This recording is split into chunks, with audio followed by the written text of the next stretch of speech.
Welcome back to the patio. I believe we're going to have another patio chat today, but first I'm going to go ahead and get our dinner started. Thought I would show you what we're going to be making today. Going to be doing some grilled. Actually, it's a baked fish recipe, but since we're putting it in the grill, it's going to be more of a grilled type of fish. Let me jump here and I'll show you what we're going to do for this, and then Abby's going to come out in a bit. We're going to sit down and have our next patio chat. So what we're going to be doing is, this is a baked fish recipe, and we're going to be using the pit barrel cooker, this guy right here, regular size pit barrel. We'll be sitting our cast iron right on that grate there.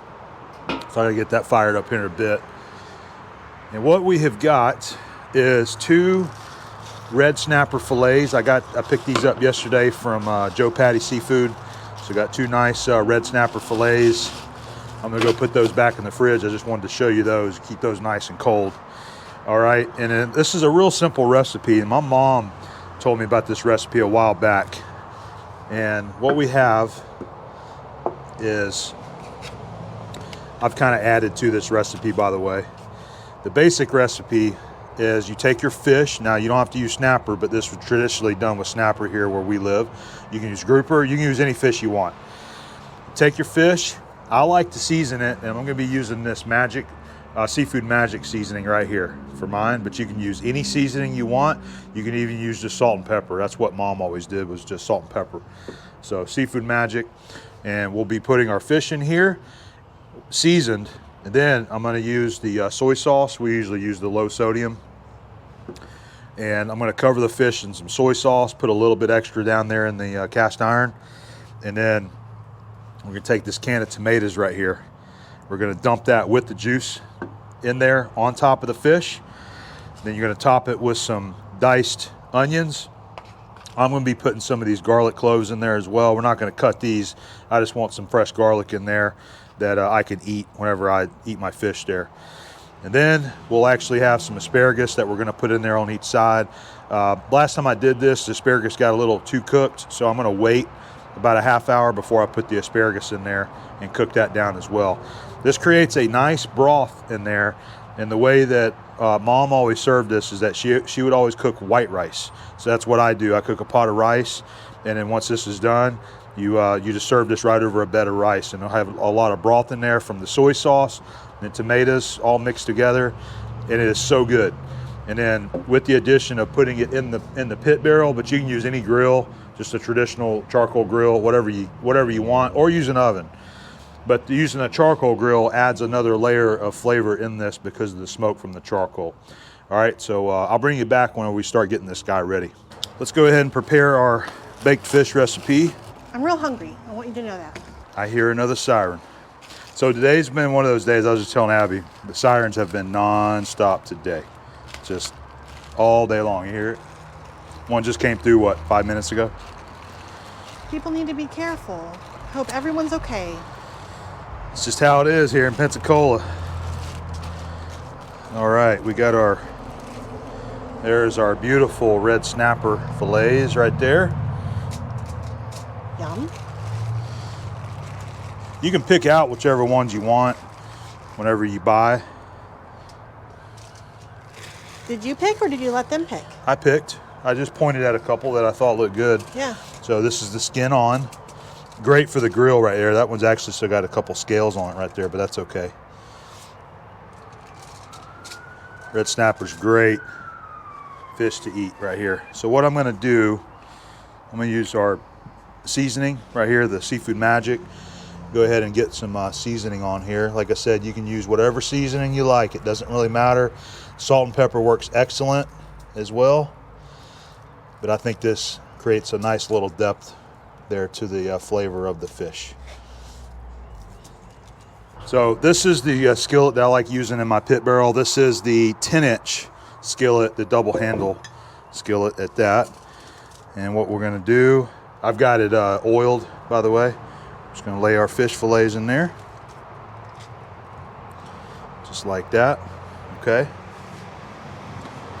I don't have any portions for you on the amount, so we're just going to go with it. So we're going to use our soy sauce. I'm going to start by pouring some right over the fish. Okay, get some on top. am a big fan of soy sauce. Yeah, Abby loves her soy, ginger. So, like I said, just put a little bit on the fish like that. We're gonna make sure that we have a little extra in here. This is gonna kind of help create some nice broth to go with the rice right there, okay? So that's probably enough. I'm actually gonna just go with a little bit more, just like that. So about that much right there. Okay, so we're gonna use 1 can of diced tomatoes. This is what we've got, basil, garlic, and oregano, but it actually works really well. You don't have to use the flavored, but a can of diced tomatoes is part of the recipe. I'm gonna use the broth too, and just pour that in there.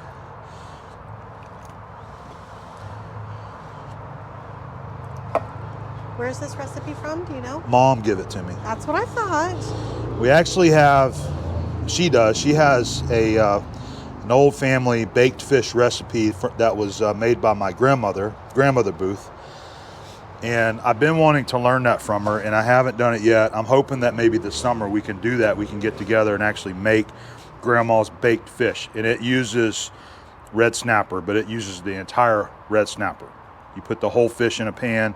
You have to make a fish sauce for it, but it has to do with the tomatoes and onions as well. So this is like a scaled down version of that recipe that Mom made that works really good. So we got our tomatoes right there. Now we're gonna go in. I'm going with the garlic. Notice I'm not gonna cut these. I'm just gonna put some whole garlic in there. Those are just gonna kind of cook in with the broth, and I'm gonna eat those. Abby likes garlic, not as much as I do. Okay. And then we're gonna take our sliced onions and just put them in there. Put it on top. It all cooks in together. Yes, it does. And man, I mean, I think maybe the onions might be one of my favorite parts of it besides the fish and everything, but it's excellent. So just lay those onions in there any old way.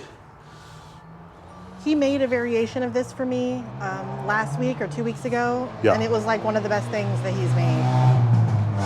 That's a great compliment when you can make something like that and your wife thinks it's one of the best things you ever made. All right, so that's it right there. So that is your baked fish.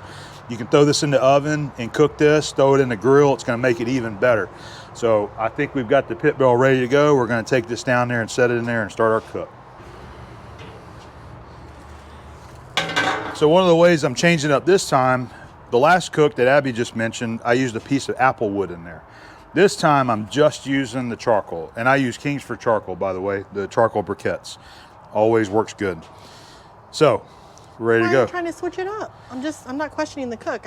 Because I want to try it without the extra wood smoke flavor. Understood. All right, so I'm just going to set her on the grate right there, and that's it. We're going to start our cook. Put the lid on, and I got my timer. We'll start our cook there. And I'm going until we probe the fish and it gets to around 145 or at least 145, and it should be ready to pull and ready to eat. You ready to start our patio chat? I am ready. Let's do it. Okay. All right. I got me a fresh cold drink right here. I think we are ready to go. So why don't you? Drinking today.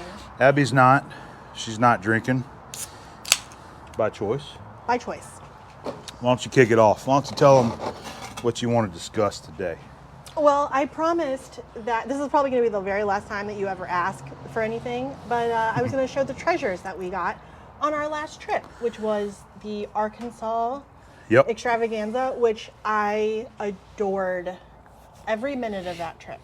That was a great trip. Yes. That last trip up through Arkansas. If you guys missed that for any reason, we've got our trout fishing. We've got our Crater of Diamonds videos, you know, Crater of Diamonds State Park.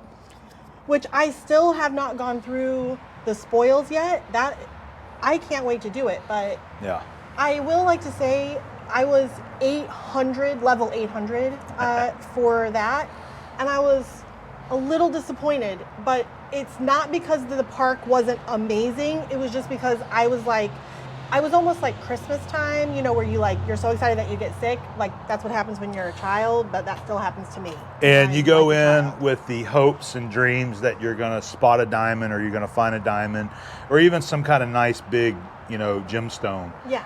And the chances of that are kind of low because there's so many people there every single day. It was so cool though. It's the experience. It was awesome. It's a beautiful place, and we absolutely loved our campground there, our campsite, and cooking out, a couple nights. So it's a great place to go. I did read a few negative comments about it. People just talking about what are the odds if you're going to go there and actually find a diamond? It's not about that. No. It's about enjoying the experience. Obviously, if it's not something that you don't think you're going to enjoy to do, then you're not going to go there. But people go there every day because it is an experience to go and be able to dig for a diamond, for a chance to find a diamond. And the people that don't think people don't find diamonds there, you're wrong, because people find them almost every single day there. Someone found one the day before we were there. Yeah, they've got a board there where they write it down. They do. And I will say this, the equipment that we rented from the state park was great. So I didn't really find a lot of information about it, but the only thing that I will say is that the sifters are really heavy. So after several hours, you are... Yeah, your back starts getting a little sore from doing all that. But the fact is, they have everything you need to actually go there and dig. They really do. So Bring you can your just own show bucket up. so you can take it home. Yeah. But go do it. It's really fun. I want to correct something that I said, and after reading the plaque, is that I said that you can take 5 buckets of gravel away each day, and I was wrong. It says a 5-gallon pail. 1 5-gallon pail per day. Oh, really? Is what you can take out. It's not 5 buckets full. It's 1 5-gallon pail, and I'm sure that's per person that goes in there. So a couple, you could probably go out with 2 5-gallon buckets full of gravel. And we ended up, and I'm not sure. I watched the video, I think, but I don't know how many times you hauled dirt for me. It was quite a few times. Quite a few times. Times. But we did end up leaving with about a gallon bucket and a half. No. Oh, No. really? We've got 2 5-gallon buckets, and they're probably both 2/3 full, at least 2/3, maybe 3/4 full of gravel. So I'm excited about going through that. We'll make a video when I go through it, so you never know. Yeah, but, and that's something a lot of people do is they take it home and then they take their time. Sometimes they take years or more to go through it. That is actually something that I've read a lot. Is a lot of diamonds are found after they get home. Yeah. Because it like.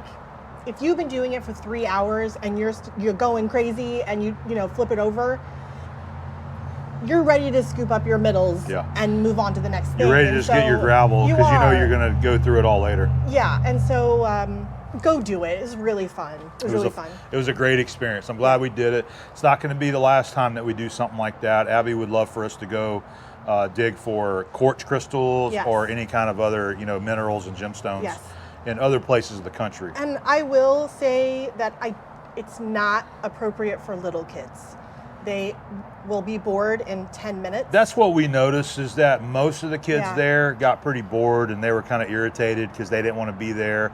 Some of the kids were fine. They're running around just doing what kids do, but a lot of people get bored pretty quickly. So I think it's more of an adult thing to do, but or a kid that's really we're just into it, trying to let like you guys know what we observed. Anyway. And it is rough to walk around. It's nothing's paved, so it's I mean the entire visitor center is really nice and it's all really well done. And that part's accessible. And it is, but if your back hurts or it's just hard to walk around. I mean, it was really slippery the day after it rained, which is the best time to go after it rains. I would recommend boots with a lot of traction. That's what I recommend. Yes. I wore my work boots and I used the wedge soles, which really don't have a lot of traction. I was sliding around everywhere. And I wore my hiking boots the first day and my rain boots the next day we went because it had rained, and I was up to my rain boots if you have in mud. If you have muck boots, I think that's the perfect thing to wear. Yeah, agreed. Okay. So anyway, I wanted to show. Can I start? Well, yeah, but you got to tell them what you're talking about here. What are you showing? So in a previous video, the previous patio chat, we were talking about Sam and Susan up in Mountain Home, Arkansas, stopping by and giving Abby a couple of gifts. So this is my piece of petrified wood. Isn't that awesome? It is incredible. I'm still so happy. I'm sorry, I'm looking at it here. This feels like a rock.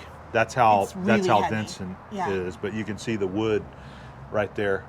And right here on the end, if you show them, it's the knot. There's the so knot. You can actually see. There on that side.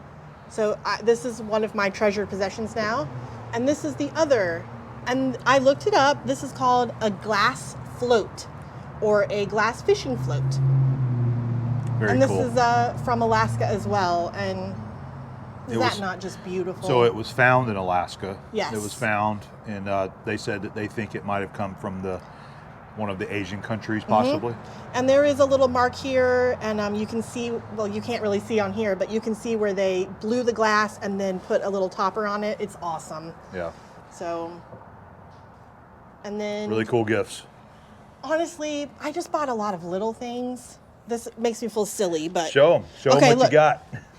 Bertha. Check that out. How cute is that? It says on here that it's the artist proof, so I had to have it. As soon as she saw that, she goes, I have to have that cow.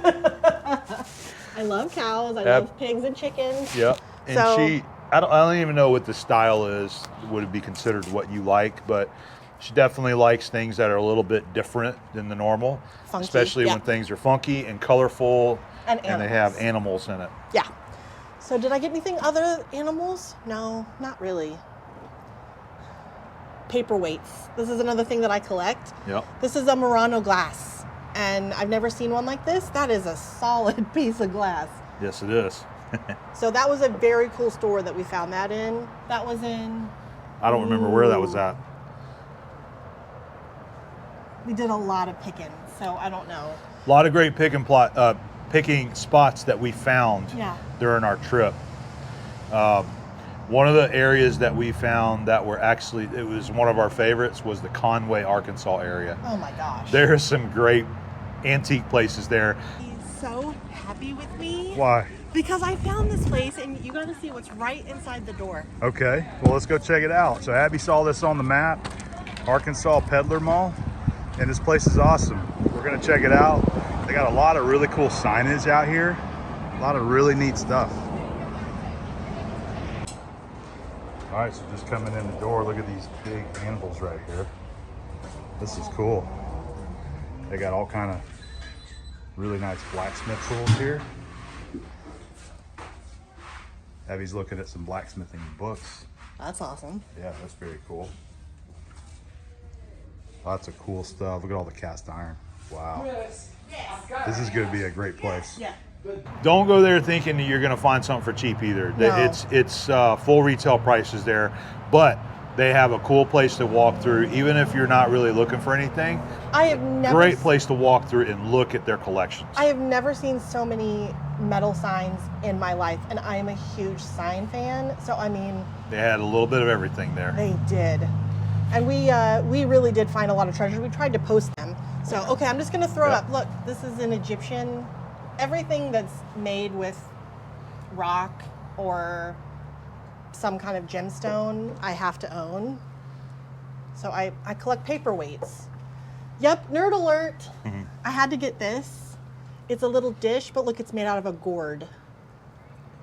I didn't even know what that was. Whenever I heard the lady were talking about, yeah, it's made out of a gourd. I'm But like, it's like it's a gourd. It's little like Indian beads inside there, so had to have it. Very cool. This is actually a gift that I got from my mom. She doesn't know that yet. But it's weird because she was just talking about a fairy house, and I had already bought her this. So it's a little fairy house, and it is made out of polymer clay. And I got this piece and this one. Whenever we go to a city and I can find like a local art place for local artists, I always try to buy something because support your local artists. Yep, she does. Support small businesses. But Yep. anyway, this is Marlene Gramillion, and I think her art is just incredible. Look at that. So all polymer clay, jadeite. That's another Jadeite. thing that I love. Yep. This is just a little small vase. I've been looking for a vase for a while. Well, anytime we see the jadeite and I see it, I'll tell Abby, I'm like, hey, there's the jadeite down here. God, it's so popular right now. Thank you, Martha Stewart, but it's awesome. So I love that color. All right, everything else is just kind of small. This is a little bronze hula woman. I like nudes, so anytime I find one, especially if it's smaller, I have to have it. So it says Aloha on there, so obviously from Hawaii, but it's old. You can tell by the casting and everything. Bronze casting. And I have one more weird thing. Check this out. It's a light bulb. I forgot about that. And it lights up, obviously, which I don't have it plugged in, but it's like a resin light bulb that has flowers inside of it. That's pretty cool. I had to have it. Yeah. That's a bunch of random, isn't it? That's her styling. That's the kind of stuff that she likes to go for. I mean, also have a bunch of books over here, which I always buy art books. Yep. So I have those, some printmaking and anything else I find. And I bought a painting for my mom, which I'll get to give her, and show them what you got. So he's not scary, everybody, or creepy or weird. I was bringing my stuff out, and I was coming around the corner there, and she was coming out of the way, and I think I looked like Edward Scissorhands. You did. Right? It was terrifying. And I was like, ooh, I didn't expect for you to come around the corner like that. If you didn't love barbecue so much, everybody would be scared. But I look out for certain knives. I like the old school butcher knives, the carbon steel, handmade knives, especially if it's an Old Hickory. That's a good brand. Also, Old File is another one that I look out for. I've been lucky enough to find 3 of those now. And so on this trip, Arkansas is usually pretty good. I found a few good knives up there, and on this trip I found a few more. But I've also been looking for a couple for Abby's dad, because he asked me if he would try to find a butcher knife for him whenever we're out picking. So that's what I was doing. So I found this guy right here. I found this at Red Star Antiques up in Mountain Home. That's another really cool antique store to go to. yes. All right. The owner he's like the Coke machine guru. Yeah. If it comes to Coke and soda machines, he's the guy. He knows it.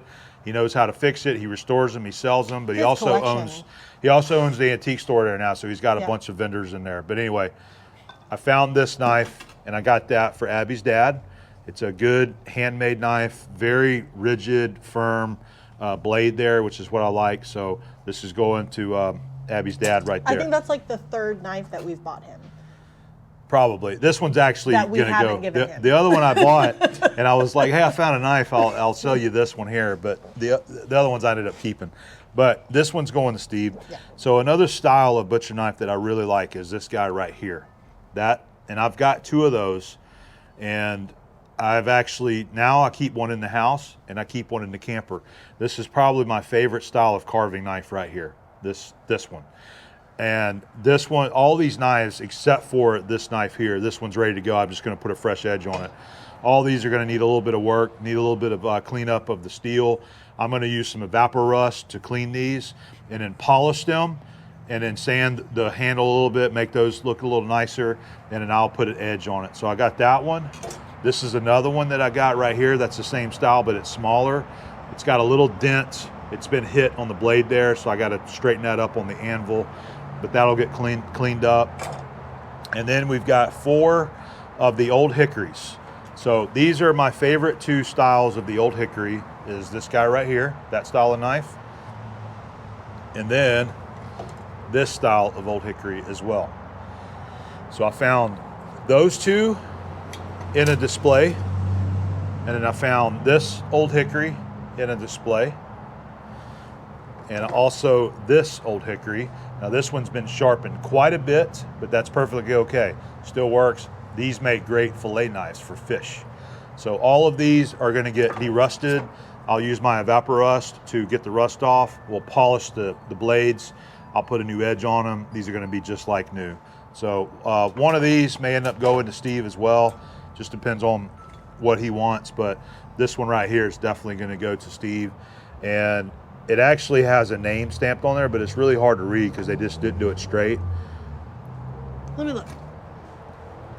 I don't know. God, that is a big knife. I'm not sure what it's made out at, what it says, but somebody did put their initials on there. I don't know if it was the maker or maybe the previous owner, but I would imagine it might have been the maker. I feel like it says Dick.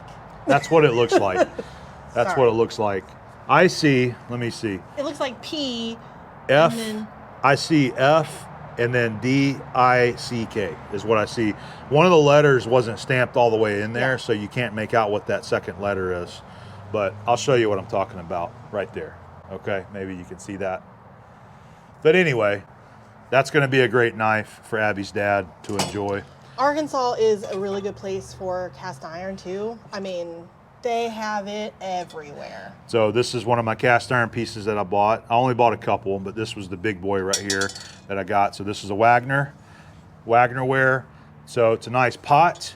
You can do whatever you want in it, sauce, beans, but I like that it's got the handle so you can actually hang this if you want to on a tripod, or actually use it to, you know, help pour what you're doing. So anyway, I don't have one of these until now, so I got that. And then this is the other cool thing that I found right here. So last year when we were in Arkansas, in Mountain Home, I found a Pepsi grill, and I showed this in one of the videos. I was up there again this year. We were going through the places, and I found a Coke grill. This is exactly the same as the Pepsi grill, except they cast it with the Coke logo in it. It is exactly the same. It's made by the same company that made the Pepsi grill. That's the Balcar, Carrollton, Texas. You can see it cast into the bottom. I saw this and I had to have it for my grill collection. So he like yelled out at me, and I'm like thinking something's wrong, and he's like, "Look at this!" I'm like, "Look, there's a Coke grill." So, so it's here. Hold that. So it's made to come apart like that. It has the original grate in there. You put the charcoal briquettes just right on the bottom. It's got a finned bottom in there. So cast aluminum, and there's the top, and it's got the instructions cast in there as well. I just think that's totally cool. And the top of it's supposed to look like a bottle cap, and then the bottom of it's round to kind of simulate the bottle. But I just think it's so cool that I found this in that antique store. Yeah. And I didn't even know they existed. So now I have the Pepsi and the Coke version of these portable cast aluminum grills. Awesome. So you can just hold them just like that, tote it out to your picnic, and go to town. We got to do that. I'm going to use those one of these days. I want to use that to actually do a barbecue. I want to take one of those grills out to the beach one day. Me and Abby's going to go like during the middle of the week when there's not a lot of people, and to go out to one of the little pavilions, cook some barbecue in the little portable grill, and have like a little beach lunch day out there. So that's my stuff. I also got some decimal equivalent charts. That's another thing that I collect. Anytime I see them, I grab them. Like how many? I think we got 5. Yeah. I think we found 5 of them, all Arkansas, all in Arkansas. I admit that oftentimes I'm looking for his stuff even more than my stuff because I like to find it. Yep. And I like to go, "Oh, babe, you look at this," you know, and he's like, "You were just ahead of me," but whenever it's fun to find the decimal charts. It's so fun whenever you actually find and you spot a decimal chart hanging on the wall. Yeah.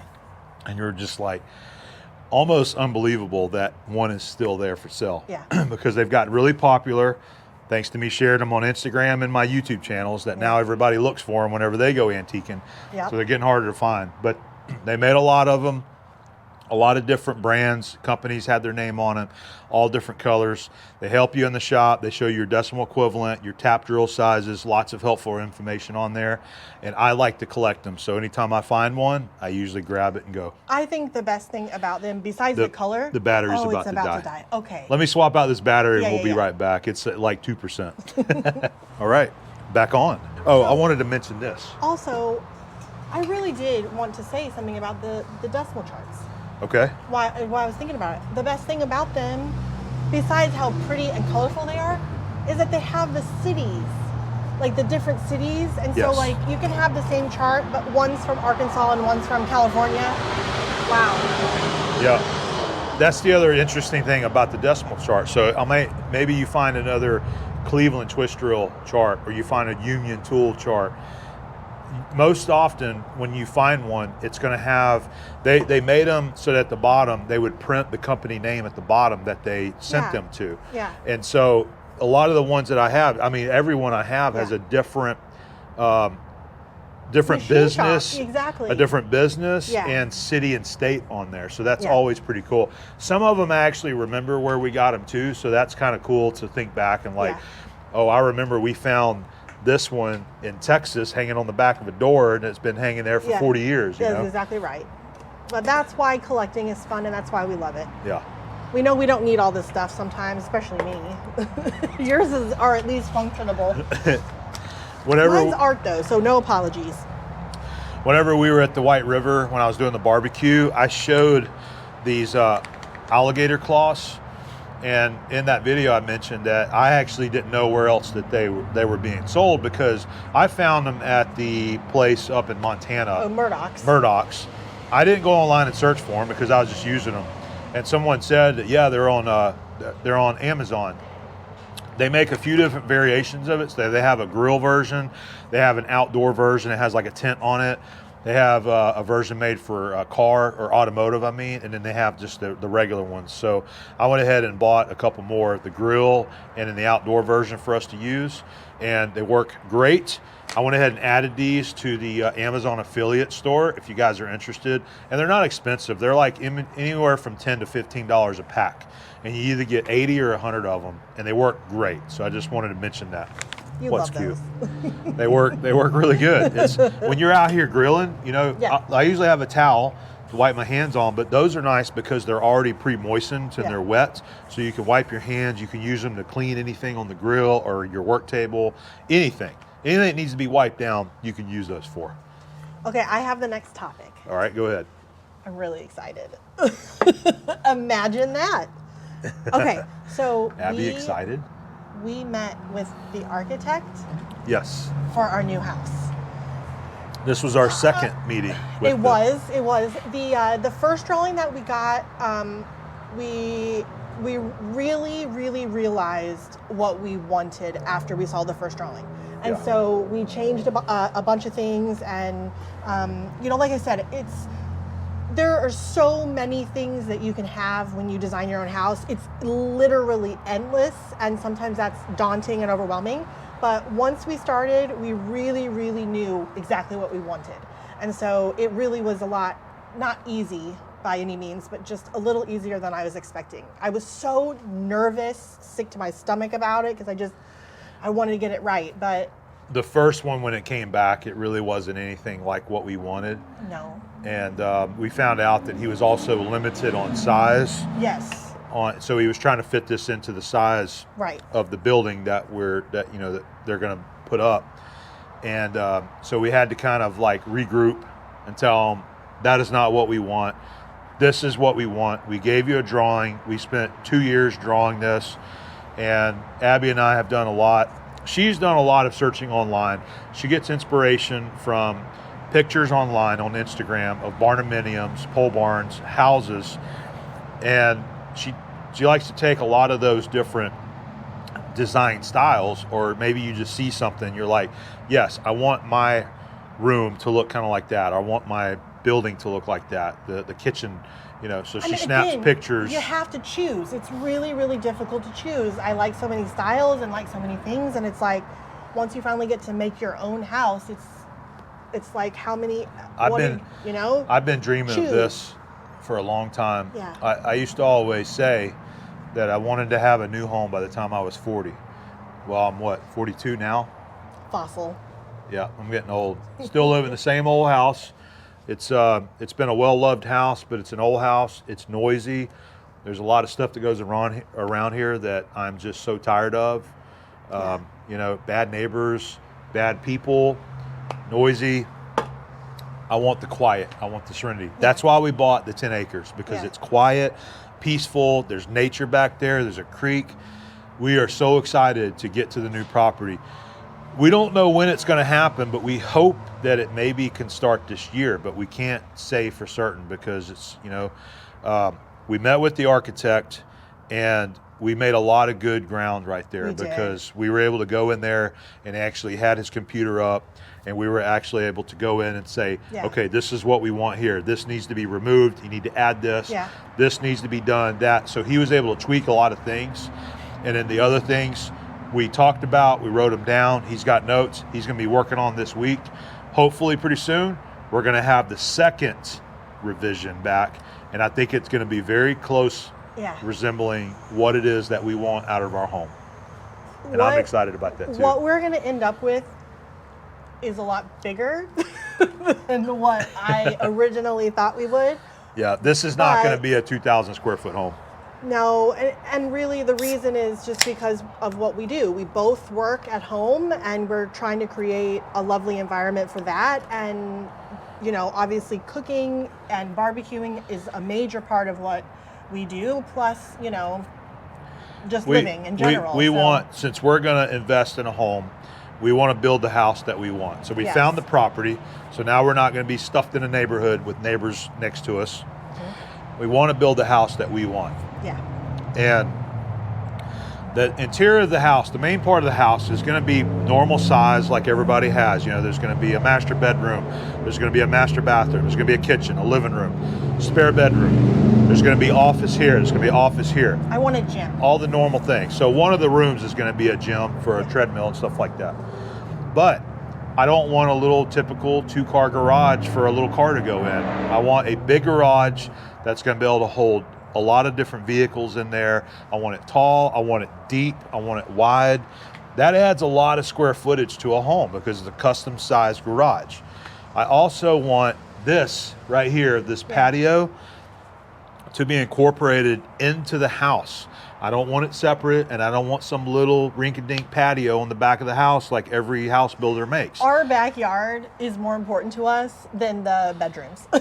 We are wanting to have a whole section. The roof is going to completely just come off the house and just keep going straight on back. There's going to be hopefully a screened-in patio area. When you go through that and through the screen door, then you're going to be to the outdoor kitchen area, which is going to be like this right here. Yeah. Much bigger than this, though. Yeah. So that Pretty adds awesome. square footage to the house. Yeah. We've been working really hard to do this, and we don't know exactly how long or even what it's going to cost. We don't. but Yeah, we're I was going to just- say we don't even know what this is going to We're cost. just going to dive in and see what we can do. And This like I could said, be this could be a situation where once we kind of get a set of plans, we have to. Architect needs to give that to the builder. The builder needs to look at it and come back with a set of prints for the architect, so the architect knows, like he was saying, oh wait, there's a beam that has to go right there. Right. They need to communicate with each other so that there's no miscommunication of the design. Sorry. That is what I'm tired of. That's what I'm getting. That's what I'm really tired of. Scared me. But But anyway, we are going to go through all the process with you guys, but we want to get through this stage and everything so we yeah, know that it's going to happen and when, and you know, we're going to get to start clearing the land soon. we don't know when, but don't know when the time is right, Yeah. we will share that with everyone. Yeah. We'll show some pictures of what the house might look like. Yeah. Because we have to have the architect design it. We have to have the builder show a set of build prints. Once we get all that stuff figured out, both those guys have their everything in order, then we have to go to our financial institution, show them that, and ask for a loan. Yeah. And then get a quote on what it's going to cost to, But- or the builder actually gives us an estimate. Then the bank, we have to go to ask them for a loan. The thing about it that's so exciting is that neither one of us want anything super elaborate and crazy and No. you know, high-end finishings. You know, we know what we want. We just and want a new house. we want a new house, and honestly, this is years in the making as far as just between, like not before we were even together. It's like you have in your mind what you would want if you built your own house, and Yep. it's like we're getting all those things in this, and it's gonna be awesome. Yep. I cannot wait to start buying stuff. He She's keeps ready- telling me, "Don't buy anything for Yep. the house," and I She's haven't ready been. to fill the house out, and I told her, I said, you just wait, you're going to have the But opportunity. we go to all these awesome antique places, and they have these incredible pieces of furniture, and She I'm wants like, to ah. do some interior designing with, old vintage and some of the things We that want we to buy. reclaim as many things as we can and save But- them and make them beautiful. But whenever the time comes, we will share that, because we wanted to share that as part of the Yeah. journey whenever we start developing the property. Okay, Yeah. so we can't give you a time when that's going to be, but you guys will know because we're going to share it with you. We're Yeah. gonna publish a video whenever we start doing some land clearing. I'll go out there and I'll get some video of that. Whenever we start building a house, it's going to be a process, and we're really excited to start that. We just can't tell you when because we don't know. I wonder how many times I'm going to cry. Probably a lot. Probably a lot. Probably a lot. Okay, so the next thing on our list here is You know what time it almost is? It's almost Disney time. You knew what I was gonna say. Almost. You've been grooming me for this. I know. Yeah. So we got our next trip coming up, which is going to be Disney for a week, and we're gonna have some fun there. Fort Wilderness, camping there, it'll be our first time. We're gonna do some Disney stuff there. I want to see the Star Wars thing this time when we go, so I think we're gonna do that. So Disney for a week, and then we're going back to Port St. Joe for a week, and we're really excited about that. We were gonna go somewhere else. We're always, wanting to go to new places, especially in Florida. But we had such a good time that we wanted to show my parents. So we're going back. They want to go with us too. Loved it. So we're gonna be there. Crab legs again. Crabs and oysters Yeah. and Oyster City beer. Yeah. Looking forward to it. Yeah. Those are going to be some videos coming up next month that you guys can look forward to. We'll have some stuff to share for that. We'll probably do something at Disney, like we'll ride around the campground so you guys can see what that campground experience looks like. Maybe some of the cooks. That's really about all I'll probably show of the Disney. We'll see. Yeah. We'll see. I think the video is probably well over a half hour long. Yeah, they're probably like, these idiots need to stop talking so much. Well, the ones that are watching are here because they want to. Okay, thanks guys. We appreciate that. But we had a great time in Arkansas. We love did. Arkansas. It's a great state. We do. We're looking forward to seeing new places in Arkansas. Not necessarily the Yeah. same places, but we do want to explore more of those really pretty areas up there in Arkansas. I had to make some adjustments to the big haul, but we're almost completely booked on that. Almost. Yeah, we're still working on that. It's going to be a completely new trip this year. It's so weird how everything ends up changing, and then you have to shift everything, and something's not available, and then it's okay. So it's just the way it is. Yeah. That's just, Or you find a new spot that you want to go to, Yeah, and yeah. then it kind of evolves around. Let's go to this area. I wonder how many people really don't do traveling because of all that it takes to get it planned. I mean, I can understand that. It's a lot of work. It is a lot of work. It can get exhausting trying to plan out a trip, Yeah. and you can't just sit down in one evening and do it. It takes No. a lot of research. Unless you just know what you want to do. You want to go here. You want to do this Yeah. one thing. You find your room and Yeah. you go there. But when you're traveling for purpose and you're going to be gone for a long time, you have to kind of map out those areas and where you're going to stay and what campgrounds you want to go to and the places to explore. Plus, it's gotta make him happy. Yeah. Give him really pretty campsites. Yes. So he doesn't get fussy. Yeah, not too many RV parks, more campgrounds than RV parks. I'm gonna go check my fish because I think it's getting All close. right, I think we're done. All right. We didn't have anything to complain about this time. No complaints this time. Maybe next time we'll do a grind my gear segment. He's always got some on the back We're burner. kind of. She started making a little list whenever I would write about something. She's like, I'm gonna write this down. I'm like, you do that because I won't remember.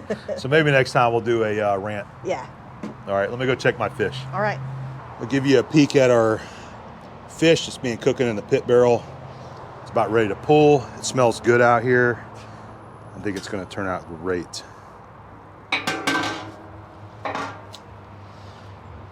You can see I've added the asparagus so that it can cook down. You can see how the onions get the little char on there. Oh yeah, delicious. We'll go ahead and pull this and we're going to serve some dinner. I got to get a cutting board. I like to set it on that and take it inside. All right, it's ready to serve up. There's Abby's bowl of white rice. And there's our fish cooked in the pit barrel. And it smells so good. It does. The soy and the tomatoes and everything gives it a really, really nice aroma. So what I'm going to do, because you're probably not going to eat that whole thing, are you? No.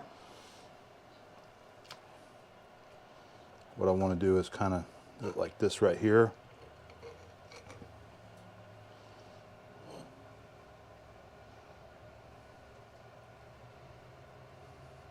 Just like that. Yeah. And there wasn't as much, I should have used a little bit more soy sauce. That's all right. So there wasn't as much broth this time. And by the way, my little metal spoon here is not hurting this cast iron, by the way. It's just a nice big spoon. This is like what you want. And I couldn't find the other one. What about some asparagus, please? Would you like some asparagus? I'm going to give you these to see what you want. Okay. just like that right there. Oh, it's great. All right, so there is your, by the way, our light over the bar went out. I know it's miserable. And I haven't been to the store to get a new one and hang it yet. So we're gonna do that soon because our lighting here is horrible. But here is our baked fish, grilled fish with rice and asparagus. Abby's gonna give it a try. So red snapper, remember last time we had grouper? Yep, the grouper was amazing. I personally think the snapper's better. I think it's because I grew up eating more snapper than grouper. It's great. Does it have the same flavor of the last time with the grouper? What do you think? No. No? What's different? Is it the fish itself that's different? The fish it's a little thicker. Mm-hmm.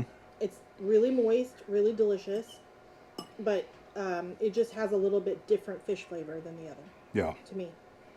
Well, and the last time, I bought grouper and then found out that it's actually Caribbean grouper. It's not. It's still good.